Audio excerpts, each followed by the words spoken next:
Well, ladies and gentlemen, welcome back to another video. So I had to take a couple of weeks off. Well, actually, no, it was a week and a bit off. Because I just wanted to have some time off football, off like social media and stuff like that. So yeah, I mean, to be fair, I did say once the season's done, not really sure what kind of content I'd want to do. I wanna start focusing more on like automotive, like the car industry and stuff like that, because that's kind of like what I'm interested in. But obviously Arsenal is still part of my life, guys, so I'll try and make transfers. To be fair, also part of it was I wanted to just give it a time, give it a couple of weeks to see what kind of transfer news breaks and all these things, and obviously with the Real Madrid fiasco, with the presidency and all that kind of stuff. Obviously that's none of my concern because it's not my club. And obviously the World Cup has started. It doesn't feel like a World Cup year, but it is a World Cup year. Just some thoughts of that. I watched the South Korea game. South Korea looked really good. A lot of these Asian teams tend to play really good football, but what tends to get them unstuck a little bit is just the physicality. They just don't have that, and I think when they come up against some semi-decent teams, and obviously for Czech Republic are somewhat okay. They've got Suchek and Schick and all these guys, but once they come up against like some B tier European sides, then they'll probably get undone. But saying that, there might even be Netherlands or someone like that. So yeah, just thoughts on that. Who do I think will win? Not England, that's for sure. I'm not sure where you guys stand on that front, but for me, England, just the very little technical ability that they have in that team will show. They'll get through the group, but I think once they hit the knockouts, that's where Jordan Henderson would need to be Jordan Henderson and stuff like this. So there's just too much of power and pace and not much of the technical side of things. I think they've completely abandoned that aspect because, I'm not a big fan of Foden, but I definitely would have brought Foden or Palmer towards the World Cup instead of Noni, but what do I know? And also, talking about Noni, I did see the miss, and it's not a surprise, to be honest. I mean, for starters, for Noni for missing it, and I don't know what part of his brain told him to use his left foot in that position. That's an easy right foot finish. You got the whole goal to aim at. You could have even gone outside of your left foot if you're not comfortable using your right. But for me personally, I think I'll do a keep or sell at some point, either this week or the weekend coming. But yeah, Noni's one of those signings where I definitely would sell him with a heartbeat. I saw this thing where they said 3 players you would sell at this current Arsenal side: Noni, Havertz, and Odegaard. Yeah, Noni, Havertz, and Odegaard. Havertz for the simple reason that I just don't think the manager will use him where he needs to use him, which is striker and only striker. The issue with Havertz is, for some reason, the coaching team, including Arteta, see him as a midfielder, and for that reason, we struggle a lot of the games when he puts him in there. So once you take that decision away from him, he doesn't have to use him anymore. And I think it's for the betterment of this club that Havertz gets sold. I think once his contract runs out next year, so it would be an interesting decision there. Odegaard, for the simple reason, I think his cycle's come to an end now. Very similar to like Zinchenko and Jesus and all these guys. I just think their cycle is coming to an end now, and it's time to kind of breed a new life into this Arsenal team, a new captain into this Arsenal team, and a new man to lead us in attack as well. And not only for the simple fact, I just think he's awful. I never understood the signing from the beginning, and I never will understand the signing from the beginning. Okay, look, he looks better than Saka, but that's not saying a lot, to be honest. So yeah, yeah, so let's talk about the transfer, because that's obviously the bit that I want to talk about today. The Morgan Rogers thing is kind of still floating about. Again, I made my piece, I made my story about it when it broke out. I'm not with it personally. I've said that a few times now. I don't want to see it because we've got Eze, and for that left wing position, I think there's better options on the market. And 400 million as well is diabolical. To be honest with you, everyone's going for 100 mil at this moment in time, but for him personally, yeah, I'm not with it. The 80 mil to 100 mil, yeah, I just don't see where he would play really. And if he's playing on the 10, then that's obviously blocking the path for Ethan. I know I'm guys, I'm probably still one of the only few here, but I'm still fighting that cause for Ethan to stay at this club. I know there's noise about Chelsea and stuff like this, but I'm not trying to see him leave for my own selfish reasons. And I generally do believe that there's space for him in this team. I think Eze is as good as Eze is. He's not good enough to dispel Ethan, and Eze is a bit part player. You know, he plays in moments. You need someone that Ethan is the closest Odegaard profile we have at this team right now. In terms of he's able to get on the ball and just push us forward and pick up the ball from deep. I just think Eze kind of floats between games a little bit too much, and we lose control. And I think that's why, you know, in some games you kind of don't see him in the team as much, because we need someone that could get on the ball and actually play, and that's why Odegaard is there. Although I said I'll sell Odegaard, I wouldn't be too disappointed if he's still here.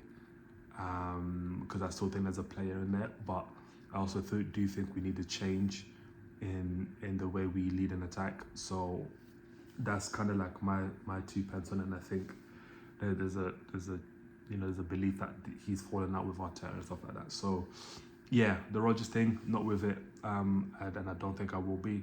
But if he signs, he signs. But yeah, not for me personally.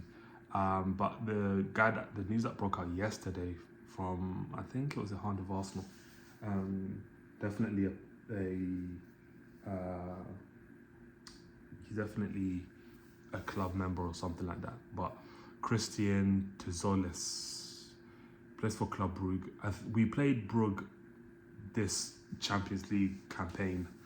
Not gonna pretend like I watched the Belgian league, and I'm not going to pretend like I know who he is. He looks like a Trossard replacement from what I'm hearing. And from the way he plays, he's not PNP in that sense, but he has some technical ability, and I've always said, always raise the technical level. I think the left wing market for the English game at the moment is dying at the moment. There's a lot of players here with astronomical asking fees. I mean, you know, I know they're not the same position, but Anderson 430 mil. Yeah, I'm not with that one. Not for that kind of price anyway. But yeah, so I think within the left wing market, who do we have? So we have Iliman Ndiaye, who would be my first choice. We have Junior Krupi, Somerville. Like, we're pinching at straws here. There's not many outstanding wingers in this league at the moment. So going abroad, I'm not completely against it, because I'm looking at the league right now. There's not many. So Christian Tzolis, they're saying about 30-40 mil. It's not too bad, and even if it doesn't work out, he won't be an astronomical amount of wages, so he's an easy one to kind of shift. But yeah, I'm happy with that. I think if you're gonna bring a left winger, bring one that actually plays in that position, rather than bringing these Swiss Army knives and then just find out where he plays. Kind of like the signing with Noni. You know, in the last summer, we were briefed that he would play on the left, and then when we did play him on the left, he just looked mad awkward. And now he was kind of forced to play on the right, and I just think he looks awful on the right as well. So yeah, that's kind of where that lies a little bit. So yeah, Christos Tzolis, I'm happy with that. I think we need a different kind of profile on the left, and if you're gonna sell Trossard, which is a shame, but again, I can understand why Trossard goes. He's about 31, 32.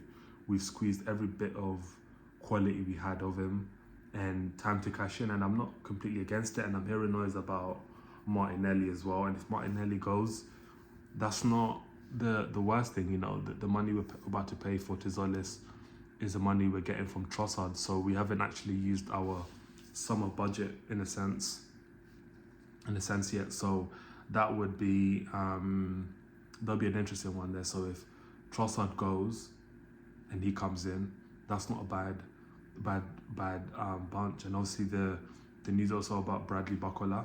I don't know about him. We watched him in the Champions League final.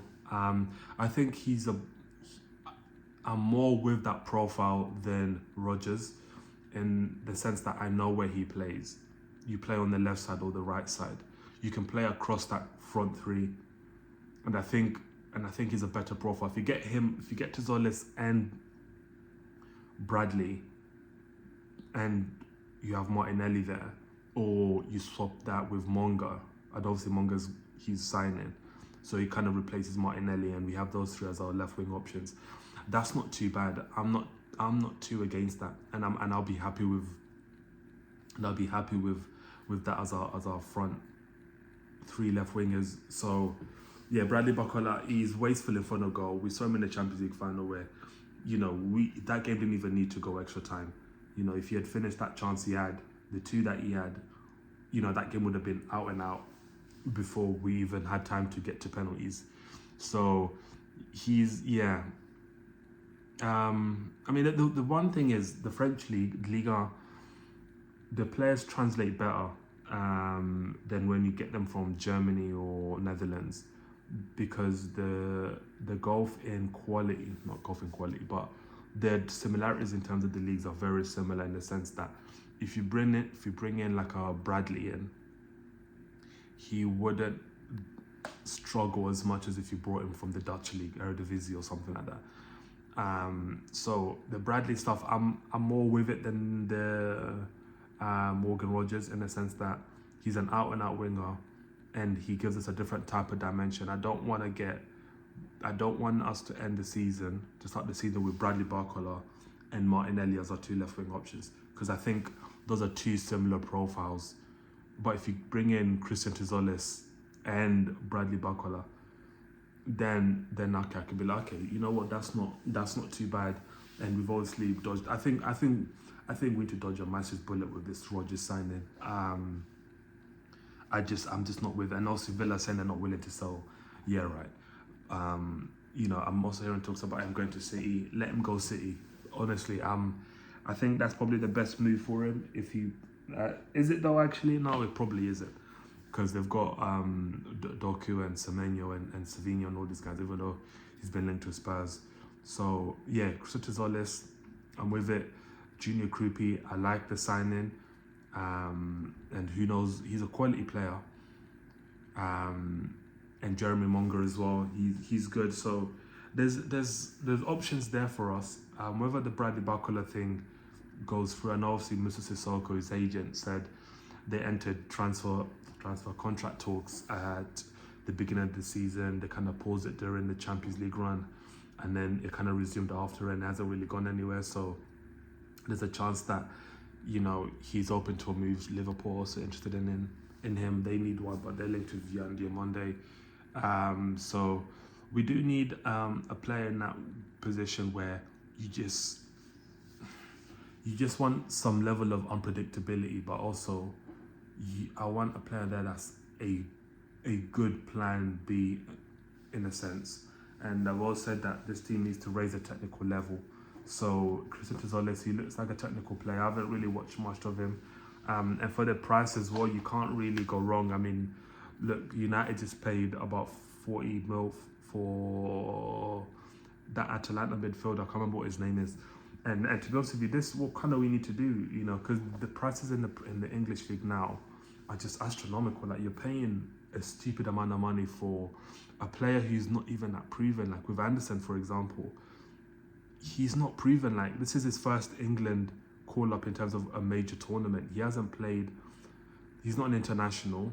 He hasn't played in the Champions League. He hasn't competed at any level where you can look at and be like, okay, I've competed for trophies and things like this. This is his second season, kind of. I think obviously his name was kind of popping as well last year, but this year is the season where he's been like, there's been serious conversations about him. But for 130 mil, I would walk as far away as I possibly can on him, because I just don't think he's worth that much money. He's a good player.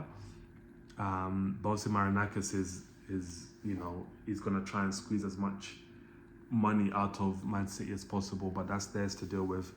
Other news, Tonali, the news about him as well. Yeah, I think I spoke about it the other day. Yes, Sandro Tonali, I like him. I like his mentality. I think I said this before. He's the closest thing to Xhaka in terms of his profile, and also in terms of his mentality as well. We need players who are grits, like tough grits, and also technical as well. He can pass, and also he's willing to get stuck in. Very similar to Zubimendi in that sense, because Zubimendi's got that as well. But I just think Zubimendi is a bit too timid, and I'm not really sure on his future in this Arsenal team. But we do need bodies. You know, last season, well, this season just gone, you know, 6 odd games for Rice. You know, we need to have a player that comes in and just plays and maintains that same level. And if we have him and Rice kind of competing for that 6, I know he can play in that 8, but if it meant that Skelly's position is diminished, I'm not with it. I think Skelly, you know, you start him in the Champions League final, you put this much trust in the kid. I just think that's probably where, you know, he needs to be playing. So, but I like Tonali. I'm not completely against that one. I think he's a good player, and I think he improves us, and he's an Arteta kind of player as well.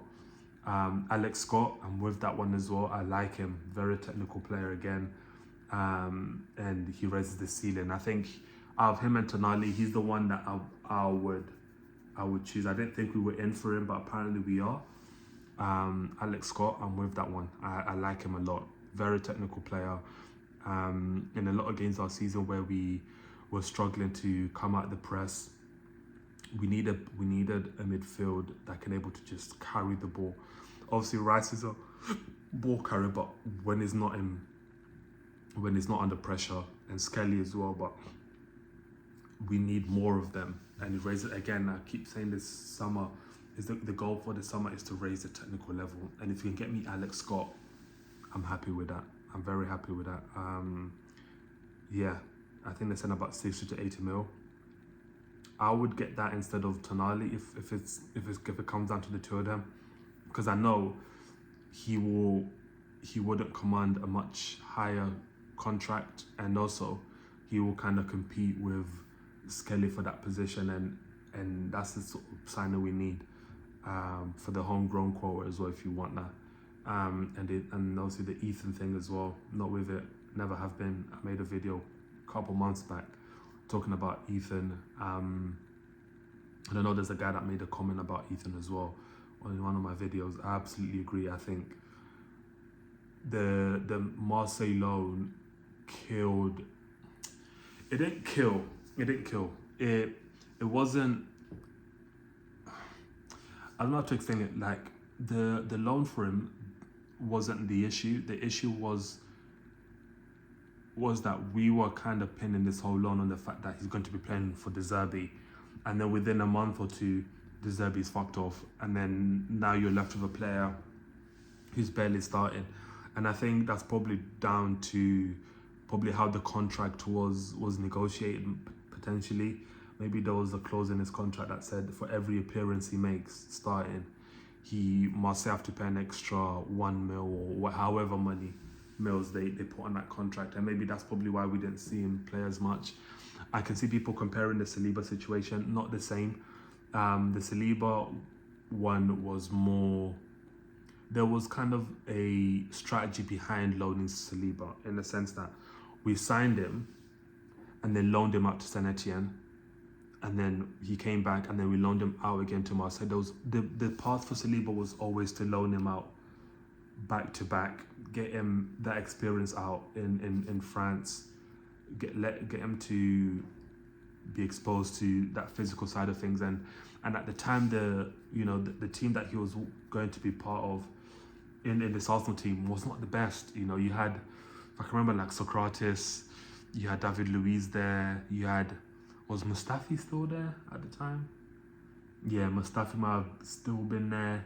Cedric Suarez might have been lingering around. Like the team that Arsenal had at the time when Saliba was there was very toxic, and it wasn't built for him to develop. And God knows what would have happened if he had come into that Arsenal team from a very early age.